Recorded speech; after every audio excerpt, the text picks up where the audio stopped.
Et salut internet, comment ça va?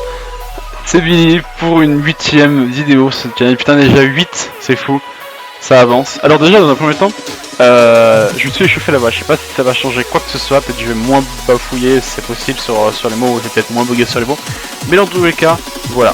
Je prends une nouvelle chaîne de YouTube pour la musique, c'est quelque chose d'un peu différent, c'est moins chill, ça bouge un peu plus, peut-être ça va m'encourager à moins m'endormir, à moins faire de blanc, je verrai bien. Alors ce coup-ci par contre, je me suis permis de faire un petit, comme je l'ai dit, je vous l'ai parlé la dernière fois que je voulais quelque chose de plus organisé, plus sous la forme d'une, comment on appelle ça, plus sous la forme d'une, et ben voilà, encore une fois je pute sur les mots et c'est pas ouf, plus sous la forme d'un tronc, oui imaginez un tronc et d'un premier temps je voulais avoir une apparence d'une branche avec certaines feuilles à chaque endroit où ce serait les sujets et je parcours une branche où je parle de certains sujets. Moi je veux plus un tronc, je veux plus un arbre où genre je parle d'un gros sujet et au fur et à mesure des gros sujets ça me permet d'aller sur tel ou tel autre sujet. Du coup voilà, je me dirige dans cette direction. Pour l'instant on est juste sur le principe de la branche. Mais il faut que j'arrête avec cette image, c'est commence à devenir répétitif au bout de la deuxième fois, et si je continue à parler ça va être bizarre. Alors, dans un premier temps j'aimerais vous parler d'une application, ça fait un moment qu'elle est sortie, hein. Je suis totalement à la bourre, ça fait longtemps que c'est fait. De gros youtubeurs ont fait déjà des vidéos dessus, mais l'application vit toujours et je la trouve assez drôle, je parlais bien évidemment de Periscope. Alors Periscope, donc vous connaissez sûrement, donc vite fait pour ceux qui connaissent pas, c'est l'application qui te permet en fait de faire un live, c'est-à-dire de te diffuser ce que ta caméra voit, à l'avant ou l'arrière, et le publier sur internet. En fait, les gens qui ont également l'application peuvent n'importe d'où, en reliant leur compte Twitter ou un autre compte ou en se créant un compte, je sais plus trop quoi, peuvent venir voir ton live, ce que tu fais. Alors ça peut être un peu bizarre pour certaines personnes, mais il y en a qui aiment bien.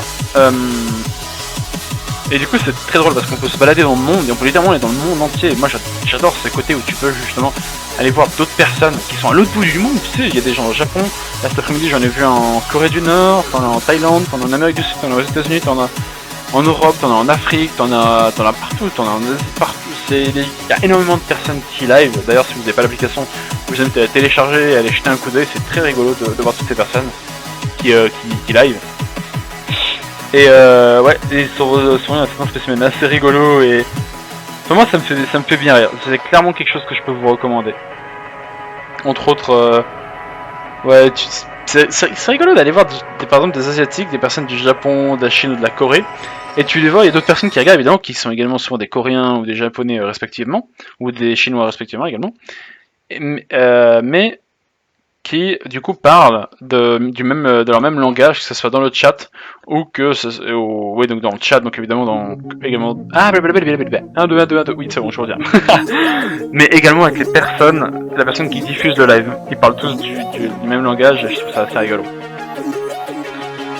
Et puis ouais, aller voir les Américains c'est rigolo. Enfin bref, voilà, c'est une application, si vous la connaissez pas, je vous invite à la télécharger. Rien de particulier, juste quelque chose, il y a un coup de cœur que j'ai récemment.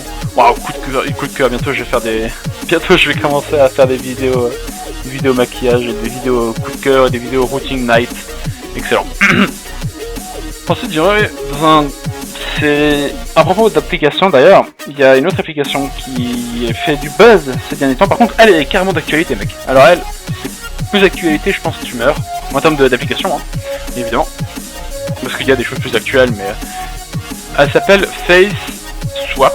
Non, pas FaceSwap. FaceSwap, c'est celle où on change le visage avec quelqu'un d'autre. Ça s'appelle FaceApp. Alors pour ceux qui connaissent pas FaceApp, qu'est-ce que c'est? C'est une application où tu prends en selfie, où tu prends en photo, et en fait, tu as différents modes où l'appareil, donc l'application, va prendre ta photo et va te transformer soit en femme, soit en quelqu'un de plus joli entre guillemets, soit avec le sourire, soit en tant que vieux. Et il y a un des filters qui a posé problème. En fait, c'est le filtre de te rendre plus beau. Parce que des personnes se sont rendues compte que les personnes noires, en faisant ce filtre, devenaient plus blanches.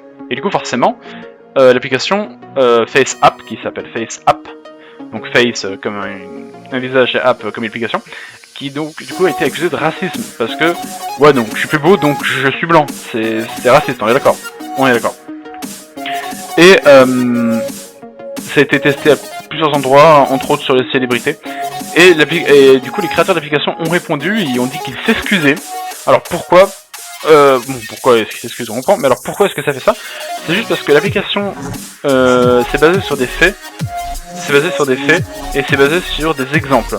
Et entre autres, les créateurs, des millions et des millions d'exemples pour avoir une base de données, tu vois, et pour pouvoir, c'est l'application qui s'entraîne toute seule, c'est le principe de réseau de neurones, elle apprend toute seule, et on lui a mis en face des jolis visages, et elle essaie de s'inspirer de ça pour modifier votre visage pour avoir le beau.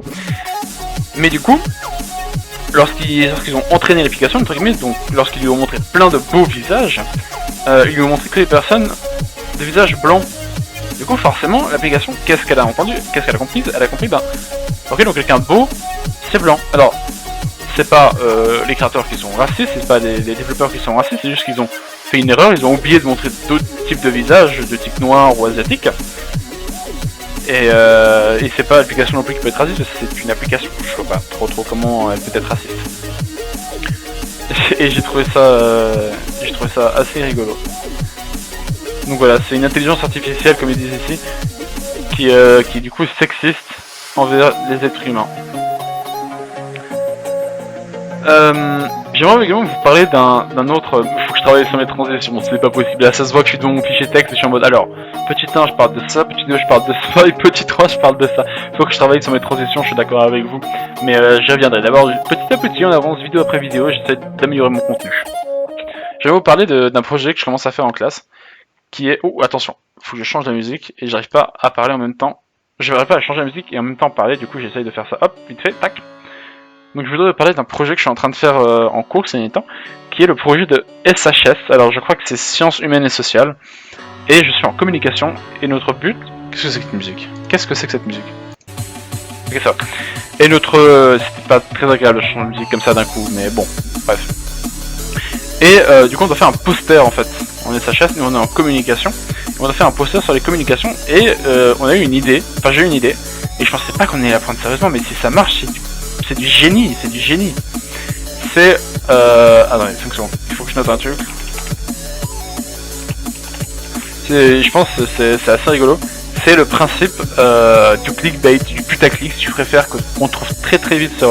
qu'on trouve assez souvent sur YouTube, où t'as des youtubeurs qui, tout ce qu'ils mettent comme image, c'est une photo d'eux, waouh, je suis fou, avec un emoji, et puis tant qu'on y est aussi un cadre...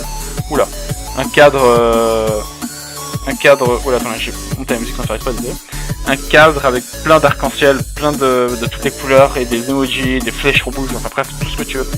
Et finalement, tu cliques sur la vidéo et tu n'as pas du tout ce que tu veux. C'est ça qu'on appelle le clickbait, le putaclic, si tu préfères. Chose que je déteste. Et du coup, on trouve également ça, pas forcément sur les vidéos, mais également sur des articles qu'on peut facilement trouver sur Facebook, je pense, ou même sur... qu'on s'appelle BuzzFeed, tout le monde qui connaît BuzzFeed, bah eux ils pratiquent le bait-click et le putaclic, où tu trouves souvent des top 10 des raisons, top 10 des moyens, les top 10 des meilleurs moyens de perdre du poids ou des choses comme ça, et je trouve ça assez insupportable. Et du coup on va faire un poster là-dessus. On s'est posé beaucoup de questions sur le titre, qu'est-ce qu'on va faire comme titre, tu vois? Est-ce qu'on va faire top 10 des raisons de voir ce poster, tu vas un peu être dans l'ironie, et on n'a pas encore totalement décidé. Ouais. À part ça, plus du côté gamer, il s'est passé quelque chose d'assez rigolo aujourd'hui.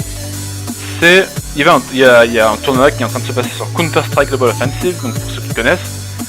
Et il y a une équipe française qui s'appelle G2, il n'y a pas d'initiale, c'est juste G2, qui a joué une carte qui s'appelle Cache, C-A-C-H-E. Donc là, je me parle directement plus de personnes qui connaissent. Et il y a un joueur qui s'appelle Body, G2 Body, donc le G2 qui est initial de l'équipe Body, comme corps, oui, qui en fait s'est mis à un endroit au début d'un round, avec un, comment on appelle ça, avec un AWP, c'est un sniper, et qui a visé un endroit à travers la map, qui savait que la balle passerait à travers, et que si ça touchait la tête, ça te tuait directement.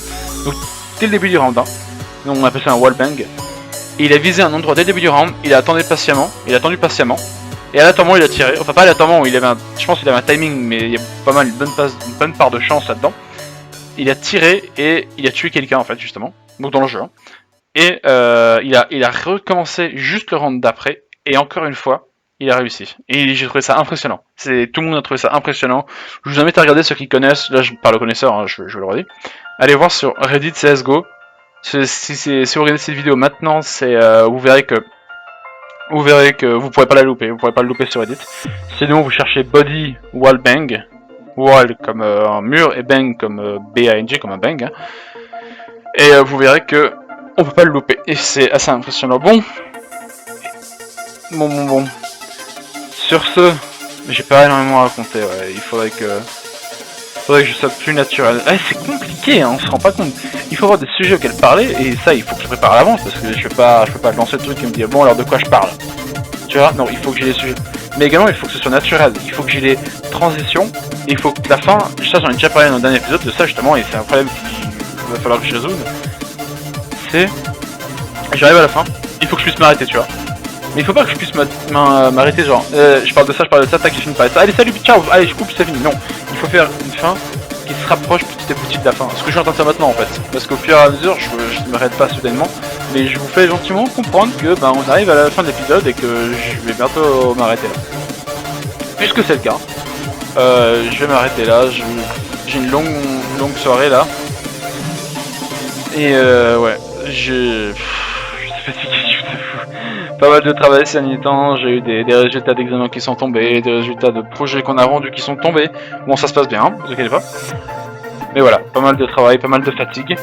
Et sur ce, je vous souhaite une excellente soirée, je vous souhaite une excellente nuit, je vous souhaite une excellente journée, une excellente matinée, plein de bonnes choses, tout ce que je peux vous souhaiter de bon. Je vous le souhaite, vraiment de tout cœur, je vous souhaite que tout vos rêves puissent se réaliser. Et sur ce, je vous dis à la prochaine, je vous souhaite une excellente soirée. Et non, je sais pas comment continuer là-dessus, je vous souhaite plein de bonnes choses, allez salut. Ciao ciao.